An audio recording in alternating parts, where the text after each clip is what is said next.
then F7, kinamna dari indicator. Then go to the boot.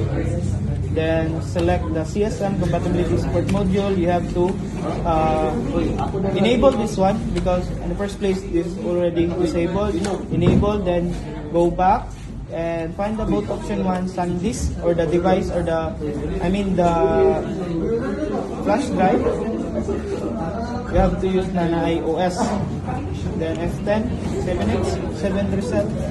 Then just space, palm the space.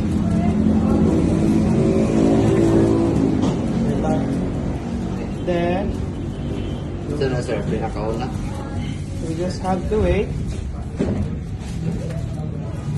Then after this one, the OS that have been used for this flash drive is Yumi. Yumi ang iyang boot. So we have to go to the Windows installers and then find the server because the left side is set as server because it has higher specs than the client so that it can perform well to its purpose.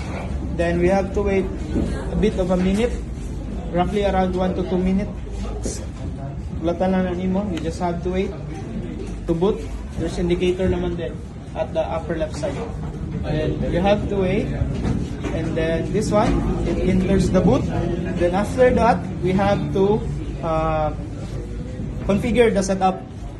So there's indicator naman din then that the setup is starting. We just have to wait this one. Medyo bago pa man gud siya. There's a new one. So the next procedure is we have to next. Just don't mind this one because already in US based na English. Muna pang ginagamit. We are in Western setup man. Then we have to select, in our setting here is we have to select the server 2008 R2 Enterprise. Then we have to next, not the core ha, really ang core. Then next step is we have to go to command. Just do Shift F10 on your keyboard and then type this part. Then we'll just wait a second. Then enter this part. Then we have to list this. Type list this and then select the disk 0, which is the primary. Select this 0.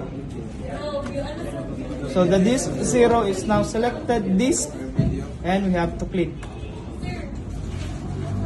We just have to wait for clean. It will show up na it's already been cleaned. Ma-mention man na diya or ma-indicate sa to. Okay? This part succeed in cleaning the disk and we have to exit, leaving the disk part. Either way, you have to wait or you just close manually. Right after that, if you want, if it show up na wala pa gini sila na delete, the thing is that you have to delete lang isa, it prompt na dahil na tanan ma-delete. So that's the basic lang din. Then may error man siya, pero at the same time, ma-delete na tanan. The next step is we need to do partition. One thing that has indicator now, it already been formatted or cleaned, the drive.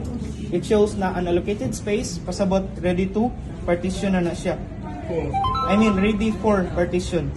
Then we have to do the partition part, which is na this total size we have to multiply the MB only ha, that na GB, not the GB1. Okay, base mag-error. Masayop ang inyong partition. Then we have to select the MB.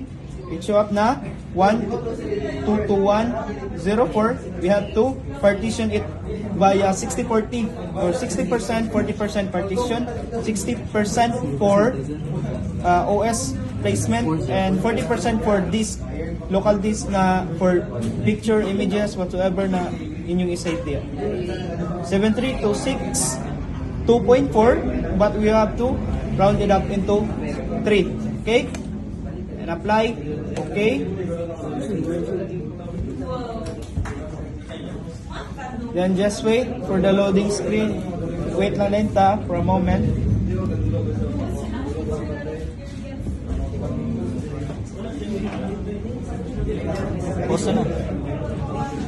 So next step is there's another one which is the 40% of the coming from the previous partition that is an allocated space. So you have to directly apply okay. Apply lang siya. So okay, done. And then we have to format the system. Ayun na siya format ha. Don't format the system result. Just the primary partition, which is the local C and local D, di ba? Sa partition muna sila. Ang local C and local D are the partition. Muna sila. Then after that, before you go to next, you have to select the higher higher storage, because that will be the one to store our OS. Why we have to select the higher higher storage is because as time goes by, we need to update our OS, di ba? Like the features, it has different way yun na pag-update, especially that Windows. Every month, it has a update sa OS niya, especially the features on the security. Dagko bigay na mga 1 GB kapin ang pag-update na. Tap na na.